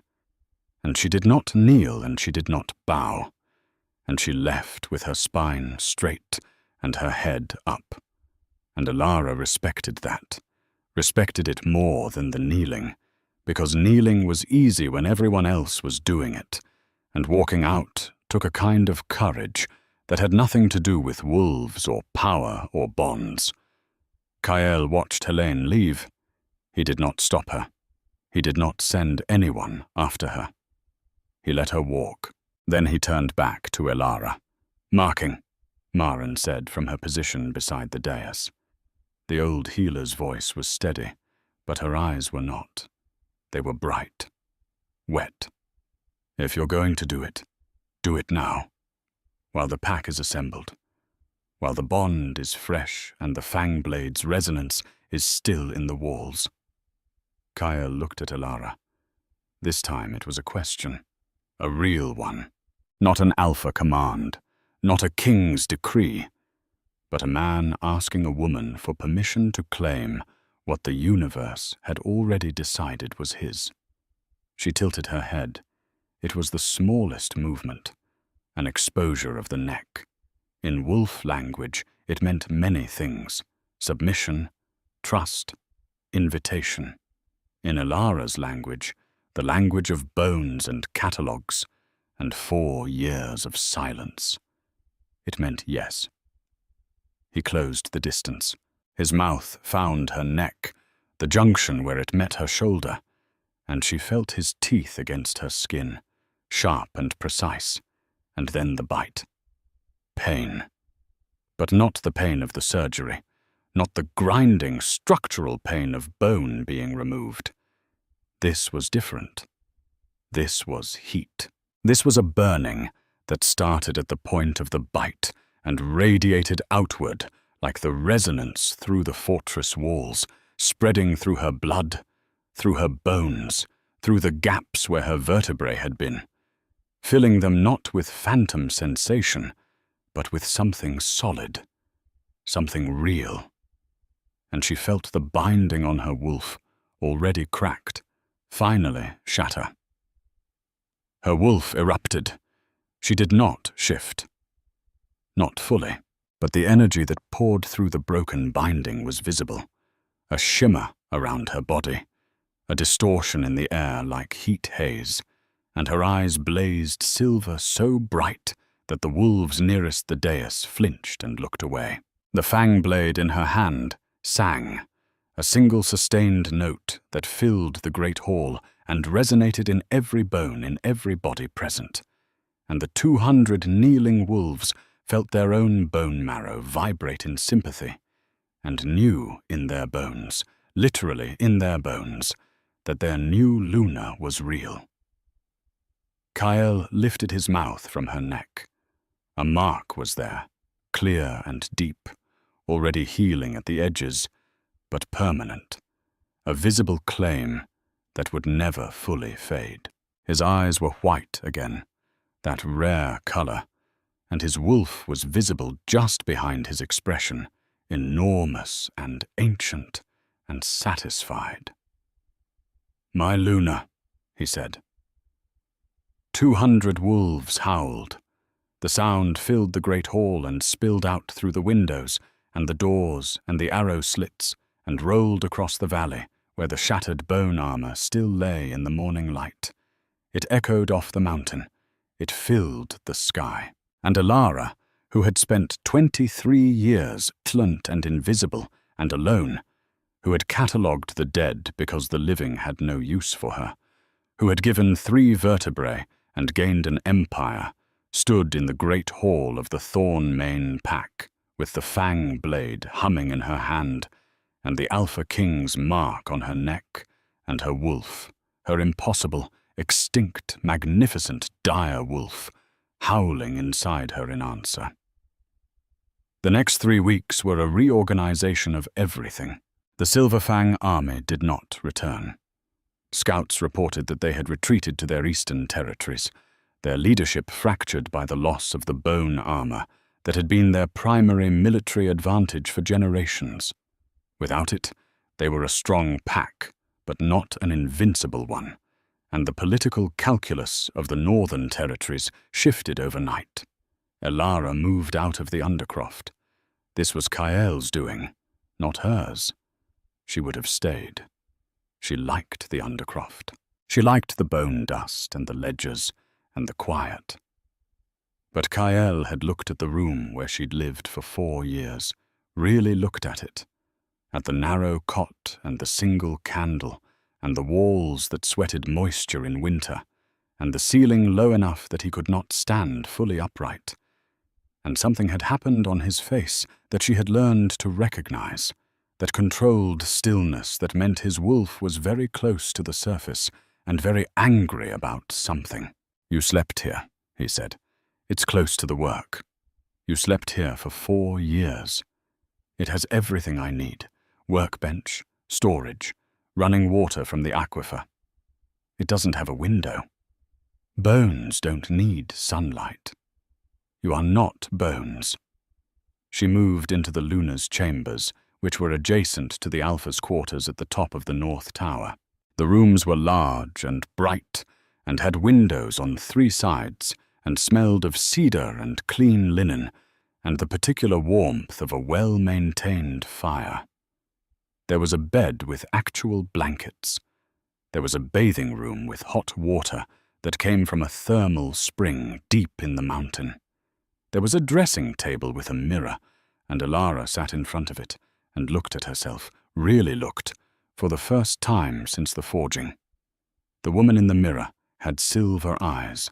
Not bright silver now that the initial surge had passed, but a clear, pale grey that shimmered at certain angles. Her face was thin, sharpened by years of inadequate food, but the bones underneath were good, the cheekbones high, the jaw defined. Her hair was dark and long and needed washing.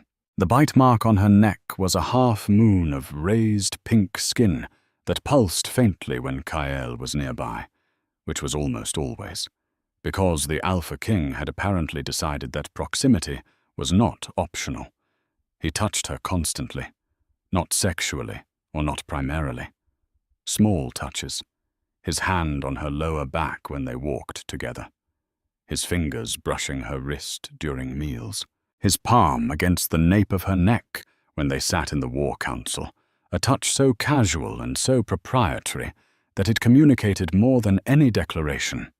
She is mine. I am hers. This is settled.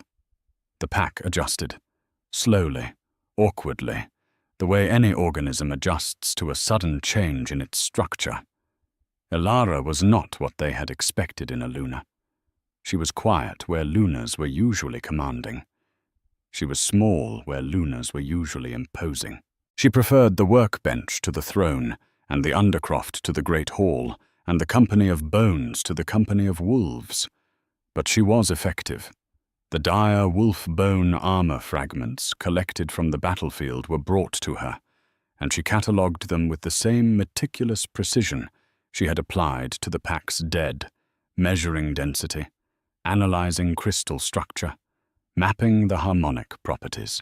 Within a week, she had developed a way to integrate the fragments into the Thornmane pack's own defensive fortifications. Within 2 weeks, she had trained 3 apprentice bonekeepers to maintain the system. Within 3 weeks, the fortress walls were reinforced with dire wolf bone at every critical stress point, and any attacking force wearing bone armor would face the same resonance effect that had destroyed the silver fangs. She also continued to lose feeling in her right leg. This she told no one. Maren noticed, because Maren noticed everything, but Alara asked her not to speak of it, and Maren, after a long look that communicated volumes, agreed. The missing vertebrae, the gap in her spine. Despite the dire wolf energy, despite the binding breaking, the 3 absent bones left a structural vulnerability that was slowly, progressively, affecting the nerve pathways to her lower right limb. She compensated. She learned to walk without favoring it. She trained her gait to be even.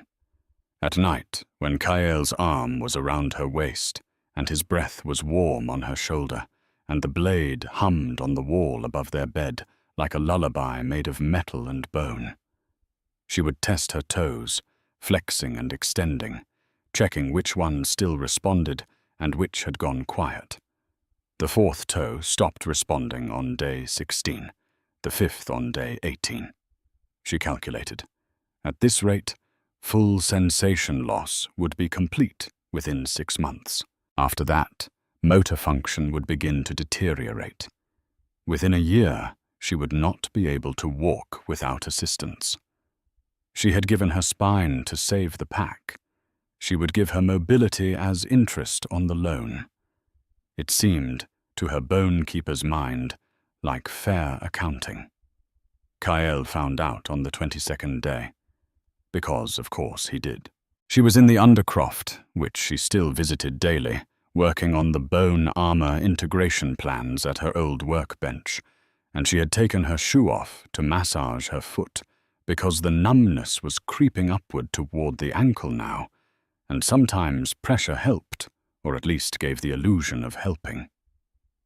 He came in without knocking, the way he always did, and stopped in the doorway, and she saw his eyes go to her bare foot and her hands pressing into flesh that she could not feel.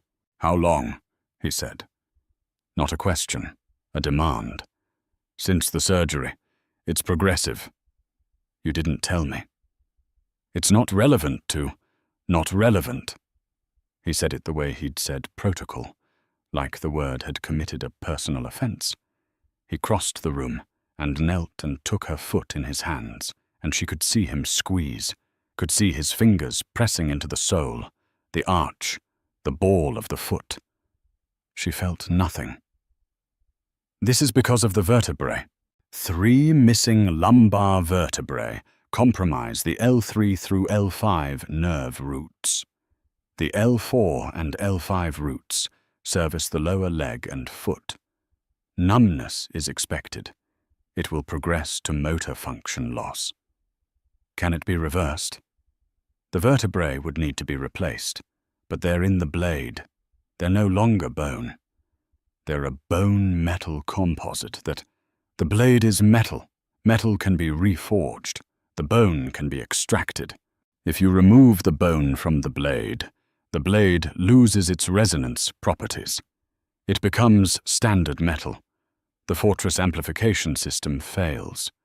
The pack's primary defense— I don't care about the pack's defense. She stared at him. He stared back.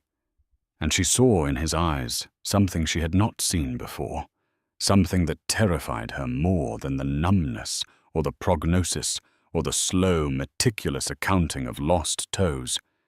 He meant it.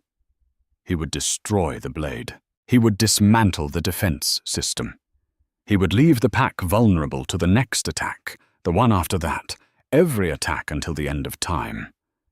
He would do all of this to give her back 3 small bones that weighed less than a sparrow. "You can't," she said. "Watch me. Kael, you're the Alpha King. You have a responsibility to 1,200 wolves. You can't sacrifice their safety for 3 vertebrae. I can sacrifice anything for you. That is what the bond means. That is what mate means. You are the priority. Everything else is logistics. I am a bone keeper who happens to be your mate. I am not more important than 1,200 lives. You are more important than 1,200 lives. You are more important than 12,000 lives. You are more important than the world. And if you don't understand that, then you don't understand what you are to me." She reached out and put her hands on his face. He was still kneeling. His jaw was tight. His eyes were white again, that dangerous color, his wolf pressing forward. "I understand," she said, "but you married a woman who counts bones for a living. I measure things, I weigh things, and the math doesn't work." "Then change the math." She looked at him, and something in her, something that was not the wolf and not the bone keeper, but was purely Elara, the woman who had survived 23 years of invisibility by being smarter and more patient and more precise than anyone expected, began to think. "There might be a way," she said slowly, "not to remove the bone from the blade, but to grow new bone. Grow it? Dire wolf bone is different from normal bone. It's denser. It regenerates faster. Normal wolves can't regrow lost bone, but the dire wolf texts, the old ones, from before the purging, they describe dire wolves regrowing entire limbs after amputation. Not quickly, over months, but the capability is there, encoded in the bone marrow. Your binding just broke 3 weeks ago. Your dire wolf abilities are still emerging. Exactly. My body is still waking up. The marrow in my remaining vertebrae is already denser than it was before the binding broke. I measured it yesterday. She paused. If I can accelerate the regeneration, if the right conditions are met. What conditions? She looked at him, and despite everything, despite the numbness and the fear and the slow loss of her leg, she smiled.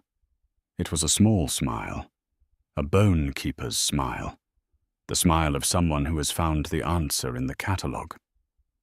The texts say, dire wolf bone regeneration is triggered by the presence of a bonded mate, specifically by prolonged physical contact.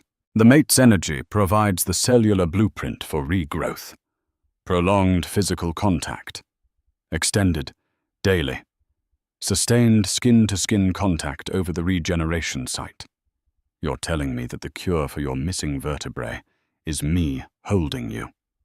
I'm telling you that the cure for my missing vertebrae is your hands on my spine for several hours a day, for approximately 4 to 6 months. He was quiet for a moment. Then the Alpha King of the Thorn Mane Pack, the most feared wolf in the Northern Territories, the man who had promised to fight death itself and break the universe, laughed. It was the first time she had heard him laugh. It was a real laugh, deep and surprised and involuntary, and it transformed his face from something intimidating into something human, something warm, something that made her chest ache in a way that had nothing to do with wolf spirits or bone resonance. 4 to 6 months, he said, of sustained physical contact. Elara. Yes? I was going to do that anyway.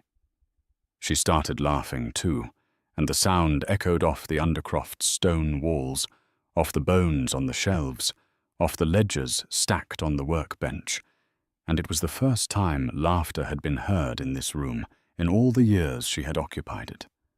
The bones listened. They had no objection. The regeneration began that night.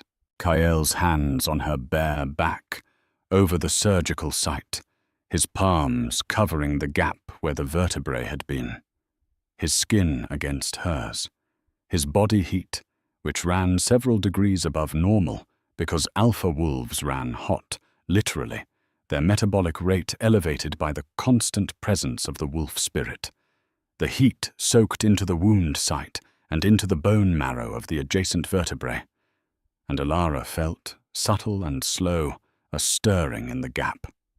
Not a filling, not yet, but a stirring, like bone dust settling into a mold, like the first crystal of calcium depositing itself on a scaffold of nothing. I can feel it, she whispered. I can too. His chin was on her shoulder. His breath was warm against her neck, against the mate mark. Something growing, something small. It will take months. I have months. I have years. I have however long it takes. His arms tightened around her. I have forever, if you'll let it me. She turned her head and pressed her lips against his jaw, against the scar, and felt him exhale, slow and deep, the exhale of a man who was exactly where he was supposed to be. And in the gap in her spine, 3 small points of warmth began to glow. She dreamed of bones that night, not the bones of the dead, not the catalogued remains she had spent years organizing and measuring. Living bones, growing bones. She dreamed of a spine assembling itself vertebra by vertebra, each one clicking into place with the precise, satisfying sound of a door closing properly.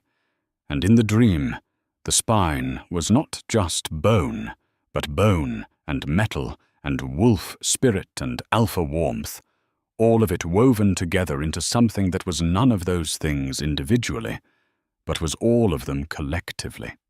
A new structure, a new architecture, a column of something that had not existed before.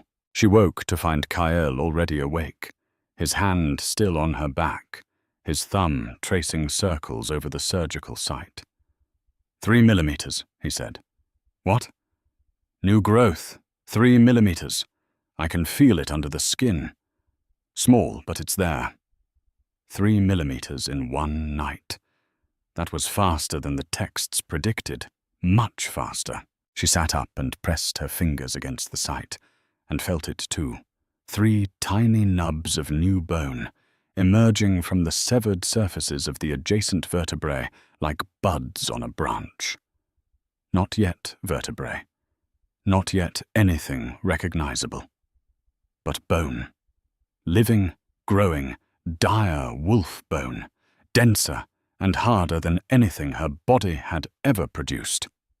It's working, she said. Of course it's working.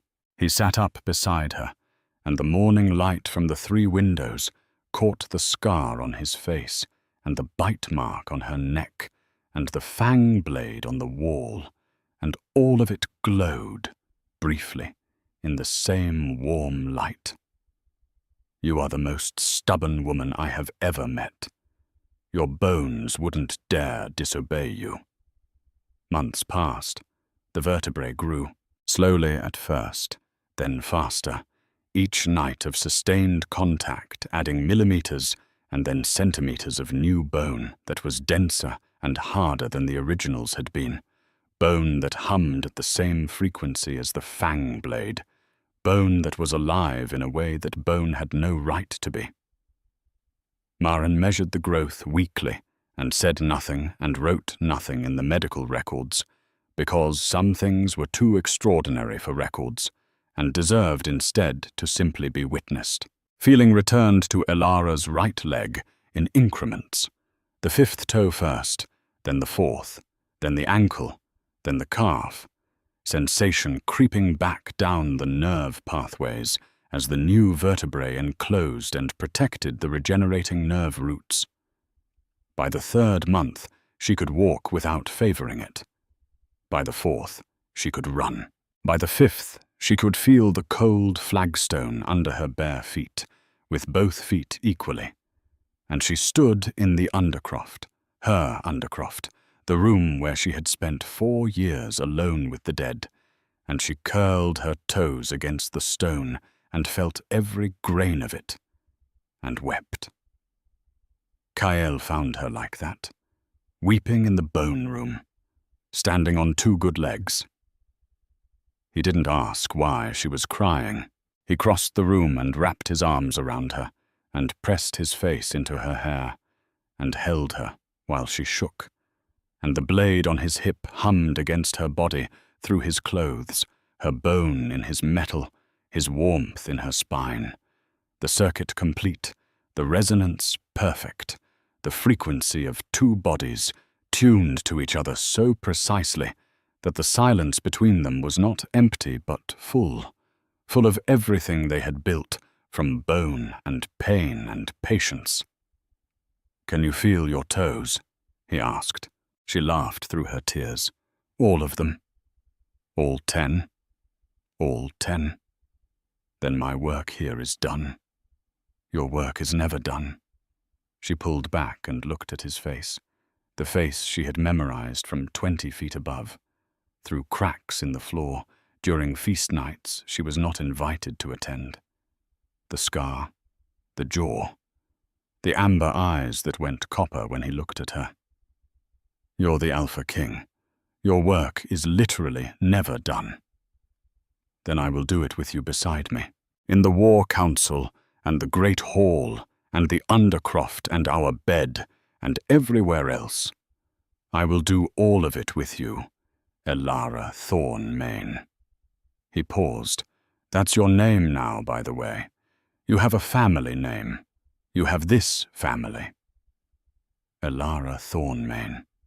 She turned the name over in her mind like a bone in her hands, testing its weight, its density, its resonance. It fit. 6 months to the day after the forging, the pack gathered for the solstice feast. The great hall was warm with firelight and crowded with wolves, and smelled of roasted meat and spiced wine, and the particular musk of a healthy, thriving pack.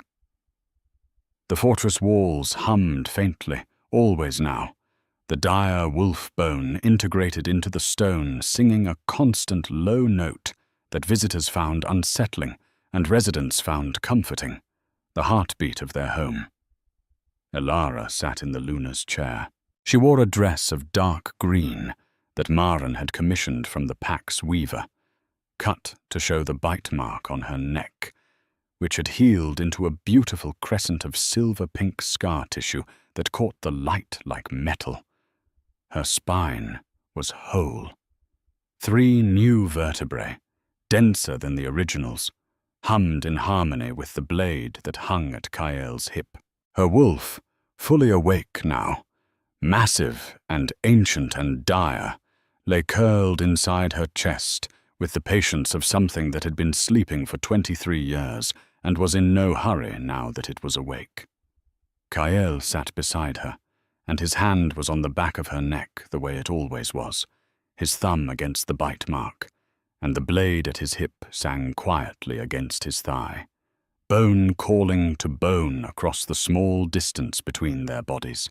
And Elara, the bone keeper, the dire wolf, the Luna of the Thorn-Mane pack, looked out across the great hall that she had once watched through cracks in the floor, and she did not think about how far she had come, or how much she had suffered, or how impossible it all was.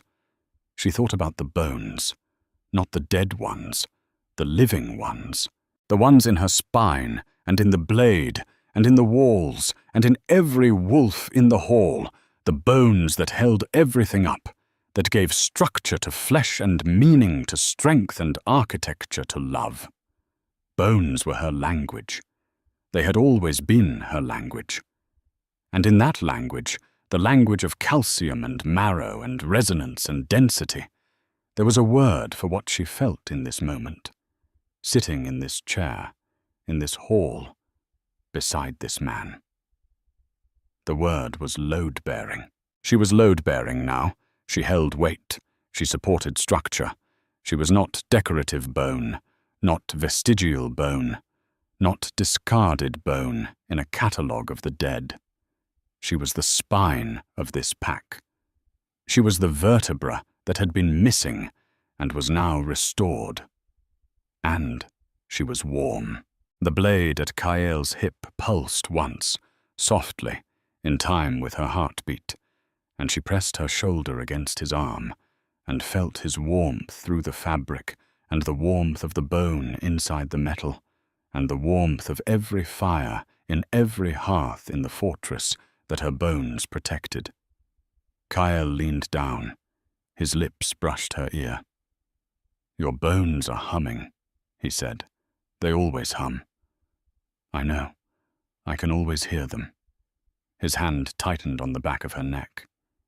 "It's my favorite sound." She turned her head and kissed the corner of his jaw, right at the base of the scar, and felt him smile against her temple. The great hall blazed with firelight. The walls sang.